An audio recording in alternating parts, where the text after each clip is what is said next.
All right, happy Friday, everyone. I'm going to play through these two-on-one clips that both involve slot line passes to lefties on the right side.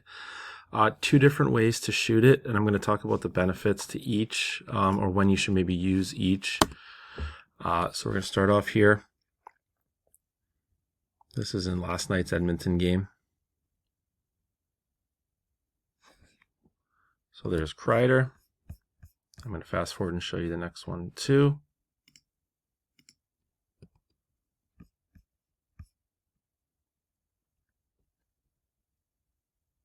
We get a high turnover here from Utah. 2-on-1, Carcone opens up.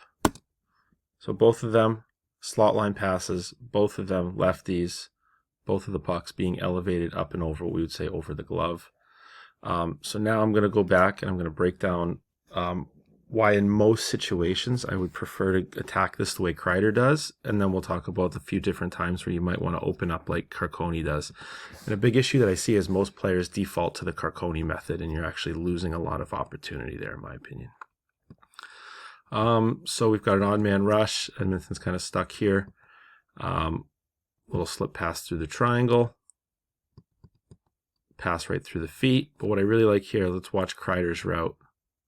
He stays very neutral right here. So what he allows himself to do is to take a multitude of pucks. So he could accelerate into this puck right now if he chooses to, if this puck comes in very slow, and then maybe he ends up shooting it from somewhere closer to here. If this pass ends up a little bit further in front of him, let's just say it ends up down here, he could accelerate down here, and he could shoot that puck maybe off one knee. If it comes in hot, you know, he's just opening himself up here to be able to catch this puck in as many ways as possible. So what he's able to do now from this neutral standpoint is he's able to keep his hips engaged. He's able to drive his hands, but notice how he can just sort of keep everything down and into the ice. He doesn't have to take a big windup, right? It's not the windup, it's not the speed, it's the pass that's beating the goalie here, right? And now from here, we have to be able to elevate.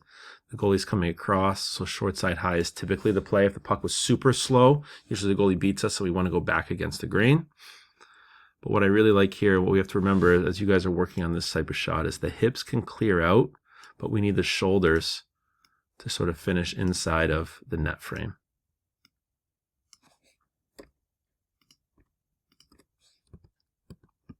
And wherever his shoulders finish is where that puck is going to go. But notice how the hips clear out. So again, why I love this neutral stance is he could attack any puck. Oops, sorry, wrong button there.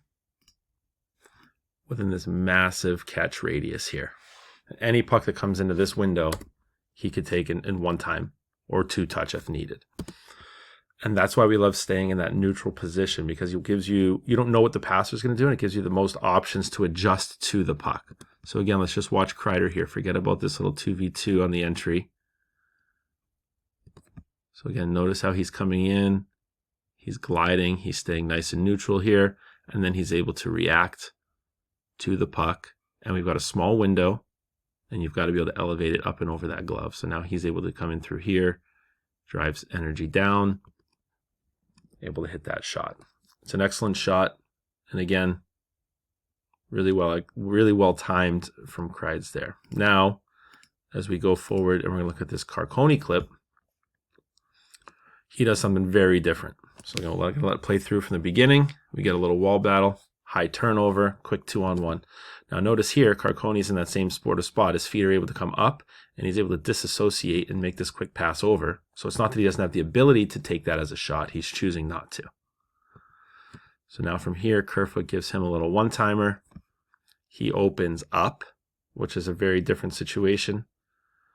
And so the reason I don't love this as a default is you're limiting your catch radius. So any puck that comes any further down ice is going to be nearly impossible for him to shoot. So his catch radius is now basically limited to maybe his front foot, and then slightly back here where he could reach his arms up or his stick up to extend to catch that puck.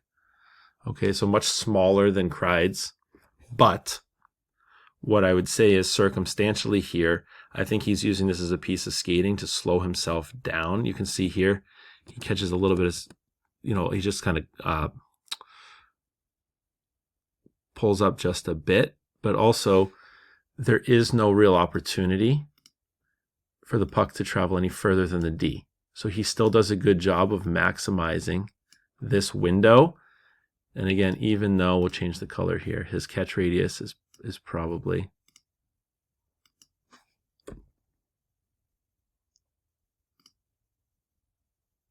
sorry about this. Whatever, over here. So when you've got a limited one and the puck you know is going to only come up ice, this is a fine alternative to staying super neutral. What I just see too often is guys default to this if this defender isn't taking that low window away, and then if the pass comes down here, now you have to turn your whole body, deaden it on your backhand. It's a much more difficult movement. So it's not to say we can't do this. This is a well chosen time to do it. But I'd like to see more players default to what Kreider was doing and stay a little more neutral through those. So again, we're going to watch this at full speed just so you guys can see it.